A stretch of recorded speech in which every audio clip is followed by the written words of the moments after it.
have the reading corner for kids. Mitambo ino 50 hamwe na kugathikwo kwa mutaratara wa guthomithia mathomo kuhuthira utaramu wa kĩrĩu wa ICT ni uhinguritwo cukuru-ini wa Senior Chief Koinange Kiambu.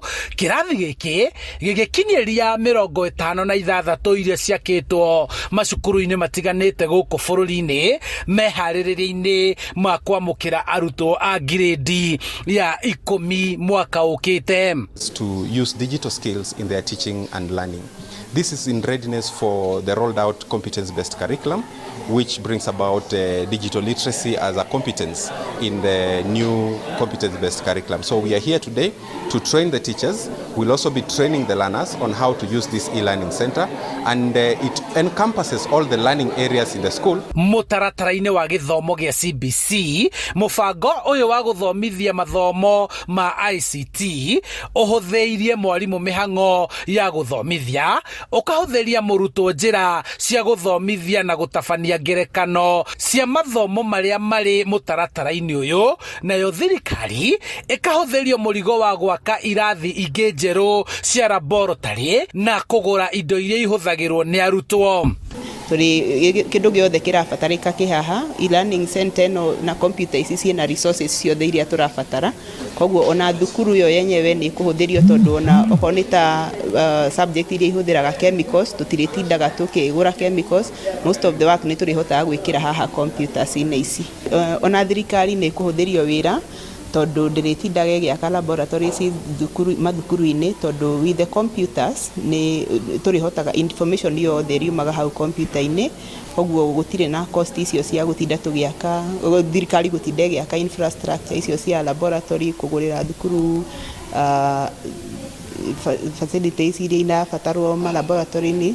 Koguo nĩ gũkorwo ona ĩhũthĩirie thirikari wĩra na mathukuru bado. Meharĩrĩria maya manjĩrĩirie rĩrĩ cukuru cia secondary igũmĩirwo nĩ ũritũ wa gũcirũgamĩrĩra kĩmbeca kumana na thirikari gũcerithĩria kũheana kĩgĩna kĩrĩa ĩheaga o mũrutwo gĩa capitation, na kuona gũtirĩ arutwo marandĩkithirio kũingĩra kĩrathi-inĩ kĩa form 1, cukuru ikagũmĩrwo nĩ ũnyihu wa mbeca. By now we would have paid all the recurrent debts and would still be having a lot of money around. Unfortunately, this year is different. We have tried not to send the children home because if we don't collect fees, we are going to hold. Capitation is also not doing very well. Of course, also the government is going through a hard time. So I am appealing to you. If you came with 1,000 shillings today, please put it in the phone and pay. Rĩu ministry ya gĩthomo nĩ yũrĩtio kũhĩmbĩria mũtaratara ũyũ mwerũ wa mathomo nĩguo ũhũthĩke macukuru-inĩ mothe ma secondary rĩrĩ mabangĩte kwamũkĩra arutwo a mbere a grade ya 10 mwaka ũkĩte. Nĩ tũgũkorwo na wĩra mũhũthũ wa gũthomithia ciana icio iroka tondũ with the CBC tũrĩkoragwo tũkĩhũthĩra macini other than kũhũthĩra mabuku. Koguo nĩ tũkenete mũno. Handũ-inĩ ha Inooro TV kuma kaunti-inĩ ya Kiambu, njĩtagwo Charles Gĩkunga wa Kariũki.